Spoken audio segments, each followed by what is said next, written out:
अध्यक्ष महोदय कैलाश पाटील आता मंत्री महोदयाने सांगितलं की ज्यांचे पैसे पेंडिंग आहेत आम्ही त्यांना सगळ्यांना देऊ.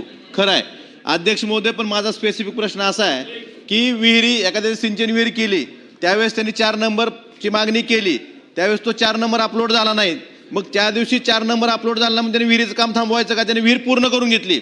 आता जी रामजीमध्ये 2 वेळा परत फोटो काढा म्हणतात, मग आता त्यांनी परत मजूर उभं करायचे का तिथं?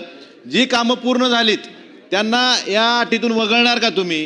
कारण ती कामं पूर्ण झालेली आहेत, त्यावेळेस तुमच्या कर्मचाऱ्याच्या चुकीमुळे ते अपलोड झालेले नाहीत किंवा त्यांचं मस्टर जनरेट झालं नाही, त्यामुळं त्यांना पैसे मिळाले नाहीत.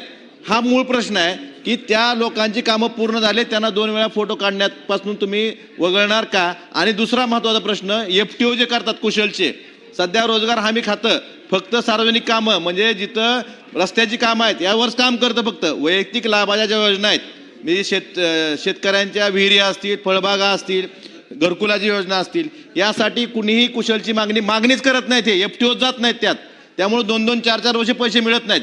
त्यामुळे आधी कुशलचे पैसे आधी वैयक्तिक कामाचे पूर्ण द्यावेत, 100% राज्याचे संपूर्ण द्यावेत आणि मग सार्वजनिक कामाचे द्यावेत. यासाठी मंत्री महोदयांनी स्पष्टता द्यावी. चला मंत्री महोदय बोलणार सर त्यानंतर.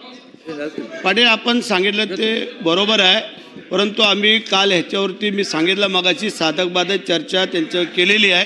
आणि ह्या जे का आता VBG रामजीमध्ये 2025च्या या नव्या योजनेमध्ये ही जी मागील कामं आहेत ते आम्ही वर्ग करून घेतो आहे आणि कोणावरतीही हो ते पण आम्ही कमी करायचं ठरवलेलं आहे. तुमचं म्हणणं बरोबर आहे, कारण आम्हालाही ती कल्पना आहे काही ग्रामीण भागात डोंगर भागामध्ये तर तिथं हे नसतं, त्याच्यामुळे काय करणार?